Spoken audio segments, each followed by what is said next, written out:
Yeah, so why don't we just begin there? Let's take a few minutes just to introduce ourselves. I think many people are familiar with who we are, but it's sort of like many different audiences that are coming together here. So briefly, if you can, Torah, just talk about who you are and your work.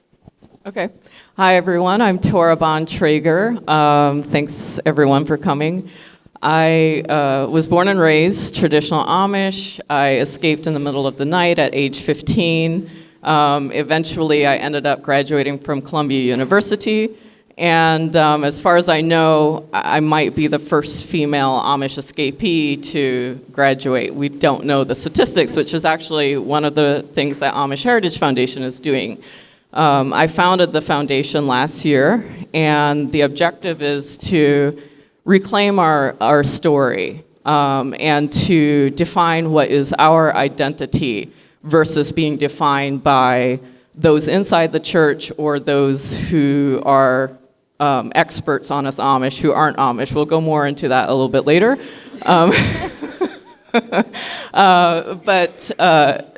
the whole idea is to acknowledge what was good about our culture, to not throw the baby out with the bathwater. And what typically happens when someone does leave or escape from the Amish church, usually their experiences were so traumatic or unpleasant that they don't want to be associated or identified at all with being Amish. And we're trying to say that there's a difference between the culture and the religion because we also speak our own language. And that's another thing that's not acknowledged by the outside. People who are experts on us Amish don't acknowledge that we have our own language. And that's one of the things I'm trying to change through the Amish Heritage Foundation. And generally speaking, our three sort of focuses are education and female-driven entrepreneurship and health and well-being, and our flagship project is to overturn Wisconsin v. Yoder. So you heard Liz talking about this earlier this morning, or our first presentation. So I'm very intimately connected to Wisconsin v. Yoder. The community, in 1965, there were protests, or during the 60s, that led up to Yoder. And in 1965, the AP picked up a photograph of Amish children fleeing to the cornfields, and this was photographed by someone from the Des Moines Register. That Amish community that was protesting Iowa and Iowa's compulsory education laws started in the community I was born in. So this is part of my intimate connection to this case. And I'm also told by one of my uncles that he's one of those children in that photo. I mean, we can't verify that, but that's what he says. And then eventually that is what some of the families moved out of that Iowa community, moved to Wisconsin, and that whole Wisconsin fiasco started there. And then, the Wisconsin State Supreme Court actually decided that the children, it's in their best interest to get educated. So they sided rightfully with the children, but some special interest group, some committee on, I should know the name and I keep forgetting, saw what was happening and, in my view, decided that, let's see, if we offer to pay, foot the legal bills for the Amish and take it up to the federal Supreme Court, let's see how far we can push it and see how far we can go with not religious freedom, but extreme religious freedom. And so this is why we have, coming up on 50 years later, all these problems, in my view, that ultimately some of the worst manifestations of being allowed to be educated is child abuse, including sexual abuse. And we have that in the Amish. It runs rampant. So these are all the issues that we're trying to deal with. The Amish Heritage Foundation is a social services, advocacy, support, educational think tank all in one. There's nothing else out there yet. So that's my story in a nutshell. Hello, I'm Malkie again. I'm the founder of an organization called Footsteps.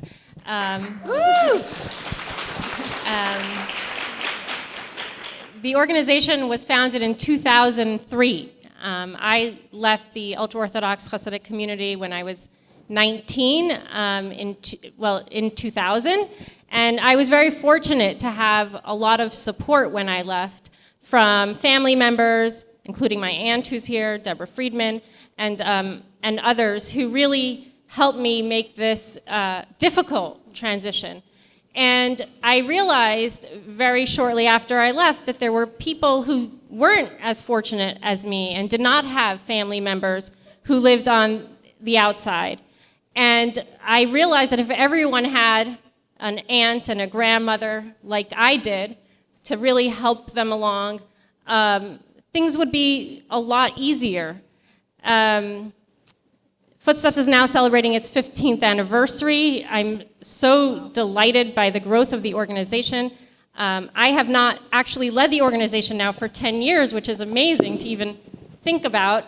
And it's now grown to include lots of staff who are here today, board members who are dedicated and have spent hours and hours and hours on behalf of this organization.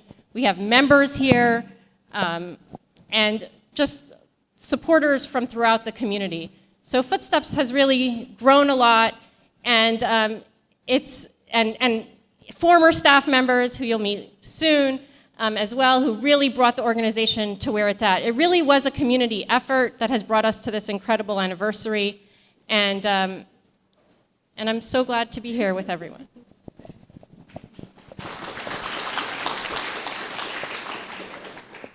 I am Sarah Haider. I am one of the founders and now executive director of Ex-Muslims of North America. We were founded in 2013, which feels like a lifetime ago, but I guess compared to Footsteps, now I feel like a baby a little bit. But our mission is to advocate for the acceptance of religious dissent, to promote secular values, and we also aim to reduce the discrimination faced by people who leave Islam, ex-Muslims, as we call them. And we found that the latter is actually kind of a difficult task. When we first began, we focused primarily on community building, and this involves this security process, which is very cloak and dagger, because the threat of violence from family members is often very real. Sometimes, if you're lucky, you're just going to be stigmatized a little bit, or somebody might not speak to you again. But at the extremes, it can actually be a very dangerous situation. But we know that as we're becoming more outspoken, that this reality is changing, and I've been really shocked to see how quickly things seem to be changing, and the whole atmosphere, the social atmosphere of ex-Muslims has shifted dramatically. There's a normalization of religious dissent, which is part of our mission, which is actually happening, so that's so exciting. And when I first began my activism, I imagined that it would be very hard to organize ex-Muslims because we're such a hidden population and stigmatized population, and two, that it would be quite easy to actually speak about these issues and work with the mainstream public to change the social realities of these groups. And I found that I was somewhat wrong on both points. It was easier to organize ex-Muslims than I ever thought it was possible. I found that there were so many people who were waiting for something like this to come, and they were ready and organized, or ready and energized, and actually angry to some degree, wanting to some sense of justice in their own lives and wanting their communities to move forward. And then I noticed also a hesitancy in the mainstream public to discuss problems within my religious community openly and honestly. And sometimes it's just a hesitancy and it stops there, and other times it's just complete avoidance. We're not going to talk about it.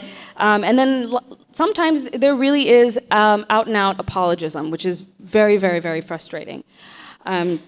As I've been active, my focus as an activist has shifted, and I've been thinking very much about some of these broader social issues which hinder progress and make it very difficult for us to have these conversations. Sometimes there are, of course, the specific legal restrictions. We don't have that in the United States. We're very lucky, but internationally there are blasphemy laws.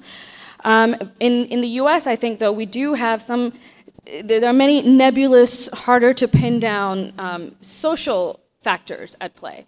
And so it was so wonderful to meet these two women who are really kindred spirits with me in this respect. We met last year at the inaugural Amish Heritage Foundation conference, and it was such a wonderful time. And some of you I recognized from the conference that were here, and I actually had no idea what to expect, but then when I showed up, it was just this fascinating group. It was intimate, it was small, which is what we wanted this group to be, and there were just so many fascinating conversations with people from different backgrounds, and we realized, especially as activists, the three of us, and people who are organizing within these communities, that we faced a lot of similar social issues and restrictions and difficulties. So the idea of the limited time we have left was just to give you an insight a little bit in the conversations that we have been having that led to this conference. So we're not about to give you a speech and have answers set out, but just to plant some seeds in your head, and hopefully we'll get people to think about these issues, to study these issues, to discuss these issues in a more nuanced and complicated way. So I think we all prepared a few things that would like to bring up. So Torah, do you want to start? Sure, thank you. So yeah, it's I'm very honored to that this is happening today. I never in my wildest dreams thought that something like this I would inspire something like this. And I just want to say I was inspired by Malkie when I discovered Footsteps about 6 years ago, because I saw that as a model for what I wanted the Amish Heritage Foundation to be. And then I ran across Sarah when I was looking for speakers for the Amish Heritage Foundation, and my co-organizer was like, we got to get Sarah. She just made this amazing comment about the Amish, or Amish issues or something, and I don't even remember what it was, but I was like, wow, she gets it. Oh my God, we got to bring her in. And so the idea of the conference, just to give you a little bit of an understanding about why we're having this conversation, was that, we Amish are too small to put on a conference to invite speakers that are all Amish. We're just not educated. We're not out there. It's hard to find people who are willing to talk or who are willing to come out of the woodwork. They might have one foot in, the church, one foot out, or they just cannot speak to the issues because we have been so limited in our education and opportunities. And so I knew that just because of my travels that in the world and my own pursuits, that these issues are happening inside the ultra-Orthodox Jewish. Like, I felt a very huge affinity when I discovered Footsteps. Same with ex-Muslims. We have these similar issues, in that instead of being silos, I wanted us to meet each other and start realizing we're not alone, and that was a way for also Amish kids and adults who are outside the community to find community that feels a little bit more familiar. So do you want to, I'm supposed to talk about, I'm talking about let me check my notes here. How leaving disturbs the psyche? Yes. Okay. I hear somebody laughing. Okay, so here's one of the things that I encountered, and as well, Malkie and Sarah can talk about this. But there's this image of us Amish, that we're the peaceful, gentle folk. We commit no crimes, and it's perpetuated by reality TV and academic Amish studies, those who are not Amish are writing about us. And it really serves them to maintain this peaceful, gentle folk image. And what I went up against when I first escaped was that I could not talk about the problems. If I went to a therapist or just the average person, oh, the Amish, there was this sort of celebrity-itis thing, and I just couldn't puncture through that facade or illusion of us. And And then I found the same thing happened when I got to Columbia, and I worked for, when I was a student at Columbia, I worked for a quite prominent professor, Robert Thurman, who's the foremost expert on Tibetan Buddhism in America. And he's, very liberal and all of that. And I thought maybe, and he's educated, that, he would get it. He's in Tibetan Buddhism, compassion, and, was this hippie activist in the 60s. And he too had this very, eyes glazed over, the Amish, wow. And I couldn't talk to him about the problems either. And so what I realized was that there's something, the act of leaving deeply disturbs the psyche of the outsider. It disturbs the psyche of the insider, those inside the Amish who are deeply disturbed that somebody managed to escape, especially a 15-year-old in the middle of the night, a female on top of that. And then it also disturbs outsiders. It disturbs the right and the left, the religious fundamentalists, the secular liberal, and all shades in between. It's only disturbing, however, when the escapee speaks out about the issues. So I think, and I'm still working this out, that there's the act of leaving disturbs the insider, and the act of speaking out about the issues disturbs the outsider. And as long as you don't speak out about the issues, the outsider is fine with it because you're maintaining that image of purity or idealism. It's almost as if it's part of our human nature. I'm not a psychotherapist or psychologist, but there's something about us as humans that we want the ideal, or we want peace or love or no problems. And that's what we Amish serve. As long as we can be frozen as that image to those of us on the outside, we feel that's possible. That is something that is attainable. And so when someone like me comes out of that image and punctures that for you, that's deeply disturbing. And then, of course, the ones inside, who are still inside the church, everybody ever knew, we're no longer Amish. You have, you're cut off completely. You're not allowed to call yourself Amish or identify as that because you have betrayed us. You are cast out. And that's how they cope on the inside, is that no longer exists, that whoever went against that is just out somewhere. Like we try to forget about it. So that's sort of, you'll hear maybe Lars, who's going to talk after this, I believe. Lars might talk about this a little bit and has some very interesting ways of talking about it. I love the fetishization of the Amish that Lars has written about. So I'll let them talk about that a little bit more. But maybe you want to jump off. I'll jump on that because that's related to some of the things that I've been thinking about, and all these conversations we've had privately for like many hours. But one of the things, that I definitely related to when Torah brought up the idea of being viewed as this, like in this strange way, as a pure, exotic, this enchanting way of life. And that's about it. I mean, there's a sense in which we are not viewed as individuals who may have the same kinds of specific struggles as anyone else, but that we belong to this culture or this faith tradition, rather than the culture or the faith tradition belonging to us, and that we can abandon, that we can move away from if we wanted to. And I think that there's it broadly related to a concept that I've started to view much more suspiciously lately, which is the idea of authenticity in general.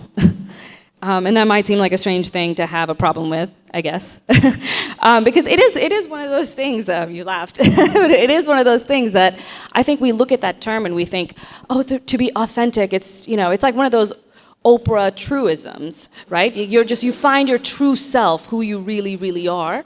And it's one of those things that although we have almost nothing but positive associations with, just like a sweater, warm sweater of a word.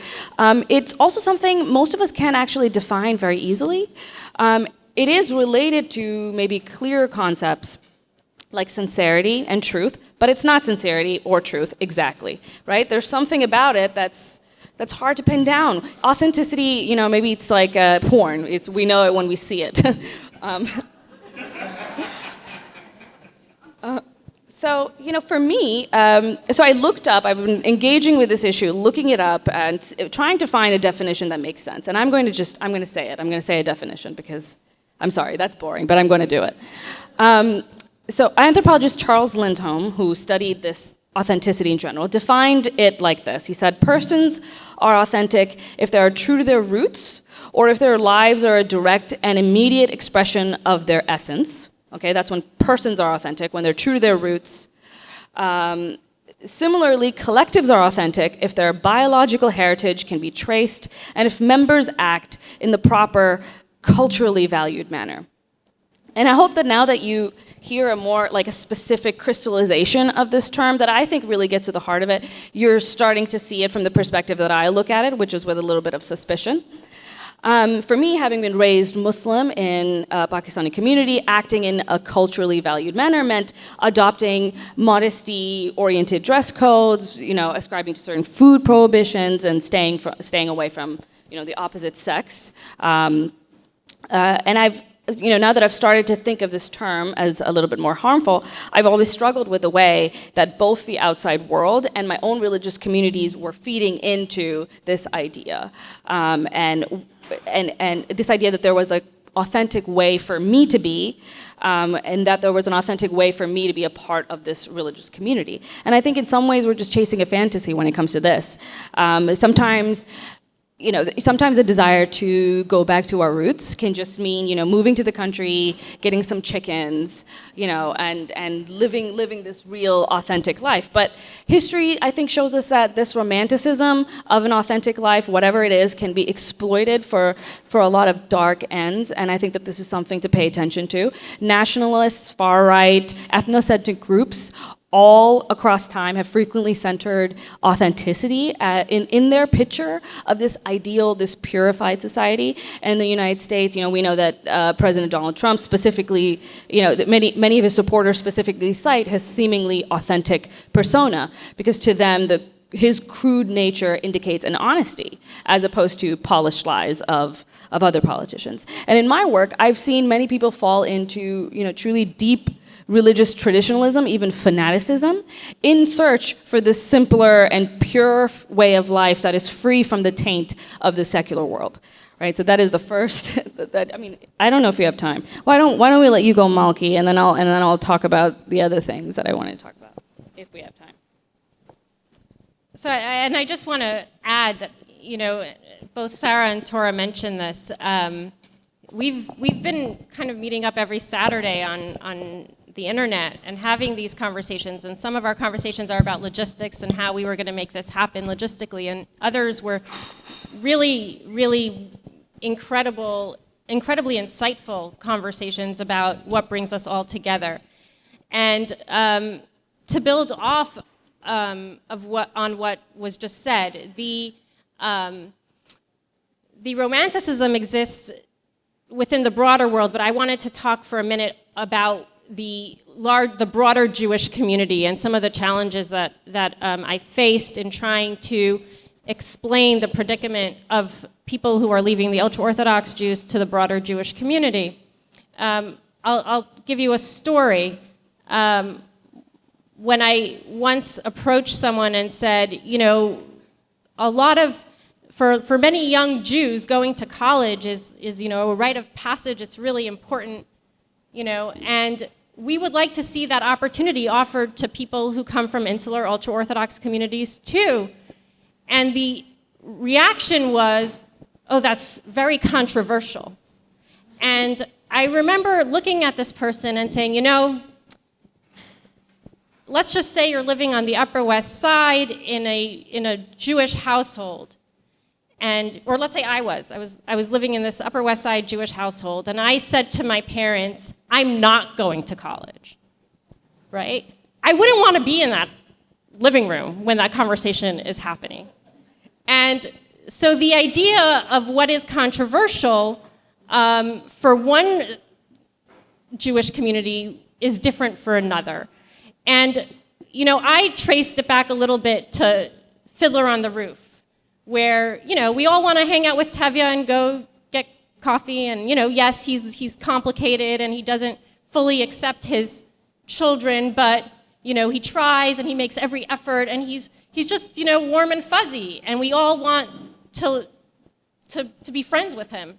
And I think that actually perpetuates some of this romanticism of the ultra-Orthodox community. It's this idea, again, of what we've been talking about, of authenticity, that somehow the ultra-Orthodox community represents the authentic Judaism.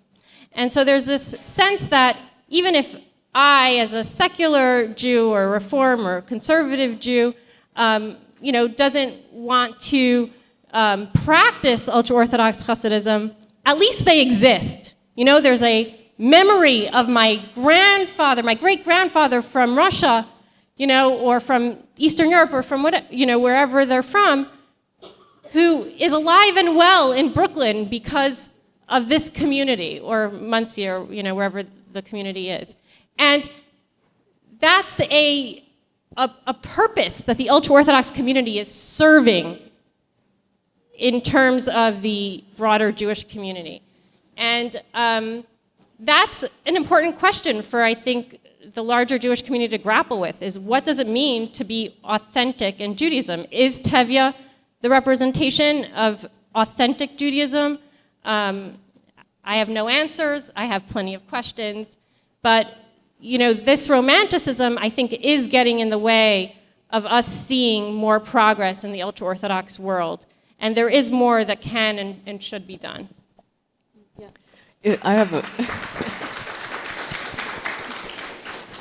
I just wanted to bring in the idea of choice, and I think that we can't have authenticity if we don't have choice. I don't know how you're thinking about it, Sarah, but there has to be this choice involved, and if you have extreme freedom of religion versus children's rights, how is a child, if a child's rights aren't as important as the religion, how is that child supposed to be able to make a choice or be authentic, or how can a community, ultra-Orthodox Jewish, Islamic, Amish, whatever, be considered authentic when there's no choice?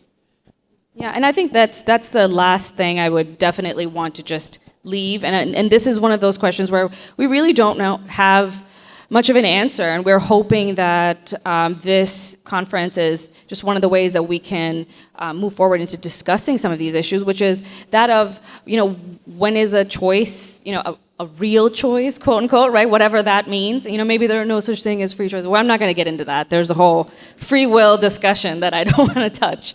But I do wish that we discuss the issue of choice with a lot more complexity than we actually do. And the obvious point, I think, that would occur to everyone here is that, of course, our choices occur in a social context, and that should reflect how we feel about these choices, or at the very least, how we discuss them. But in practice, that, of course, obvious point doesn't really get brought up, or is brought up only when our pet issues require it. And so for me, I found that in the case of, for example, something like the hijab, which some conservative Muslim families, I hope that most of you are familiar with what I mean, but it's the veil. And many young women, or young girls, put it on when they're 7, when they're 8, and then they wear it their whole lives. And they're expected to wear it their whole lives. So in the context of real choices, and especially choices of children and of vulnerable people within these communities, I think the conversation has to be a lot more complicated than it is. And I'm very aggravated when I see and hear the hijab heralded as this icon of progressivism in the mainstream media. That just really kills me, specifically because, I work with so many women who were, forced, just truly forced, beaten, brutalized to adhere to these, modesty norms, including the hijab, and then to have somebody go up on, a stage and say, well, this is my choice. Well, that's wonderful. Good for you. It is great for you that is a choice, but we have to recognize that this practice is part of a longstanding religious tradition, and that there is a specific religious meaning behind it, right? So, I can go on about this for a very, very long time, but this is definitely one of those conversations that I want to have specifically as a civil libertarian. This is where my politics and my personal experience are just having a fight in my head all the time, because I do think about very much about how we can protect children and how we can protect vulnerable people in our society without limiting our freedoms in a legal sense, or even having that discussion at all about how we should limit freedom. So, yeah.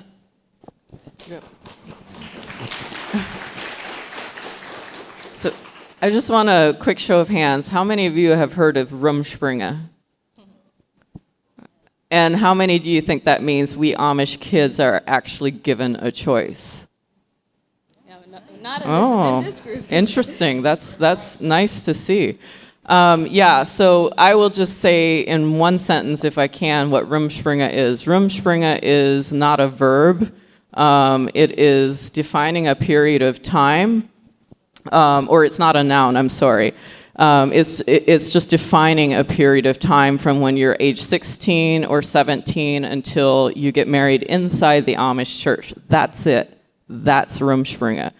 Now, what happens during that period of time depends on what community you're in. If you're in a community with hundreds of teens, or in a community that's a little more lenient or looking the other way, the kids might be partying. If you're in a small community that's very controlled and restricted, like I was born into, I would have never been able to go out drinking and driving or partying. In either case, no matter what, there's a line you do not cross. It doesn't matter how much you drink and party or whatever, you are not supposed to actually leave the Amish church. You're expected to go back and become baptized, sow your wild oats, and remain an upstanding member of the Amish church for the rest of your life. So I just want to make sure everybody's clear on that, because we need to do a lot of education on Rumspringa, because it does a lot of damage for children under the current myth of that. Yeah. And I'll just add, I think something very similar exists in the ultra-Orthodox world, the ultra-Orthodox Jewish world, where people do say, well, ultra-Orthodox Jews, they have a choice when they're, adults to leave and to live how they want to. And we all, for those of us who come from that background, we know that the lack of a basic education, the lack of job skills, the lack of even an understanding of our individuality, that it's not just about God's will that we have to be fulfilling, but that we might actually have a will of our own. Just even knowing that is so is so radical for someone who grows up ultra-Orthodox, that the idea that then they have a choice is questionable. I'll just add that there's another danger in terms of just the collective. Ultra-Orthodox Judaism is just seen as one monolithic community, and there are people who are individuals. And that is hard for people to see at times. And the one thing that we talked so much about is this idea of live and let live, and how for all of our communities, the insularity of it leads to the rest of the world saying, you know what, as long as they're not bothering us, we're not going to bother them, and we're not going to intrude on their lifestyle. So someone asked me if we'd bring up the measles outbreak situation, and I'll bring it up for a second. When there was a measles outbreak in Brooklyn, and there was a crisis around that, I was so enraged by the conversation that was going on, because, the truth is I would tell you that it's not a Jewish practice to not vaccinate your kids. I'll let me be very clear there. However, we know that there's a presence of ultra-Orthodox Jewish kids who are not being vaccinated, and there was a problem there. But that problem existed before the outbreak. But what it was upsetting was that the only reason attention was being paid to those kids who were not vaccinated was because the rest of the world was all of a sudden being threatened. And it was like, my child's health might be at risk, therefore, the live and let live situation is being infringed upon, and now we are going to stick up for those kids in that community who haven't been vaccinated. So there's a convenience here as to when we're willing to call out religious practices, and it actually jeopardizes the lives and the liberty and the pursuit of happiness of the young people who grow up in these situations.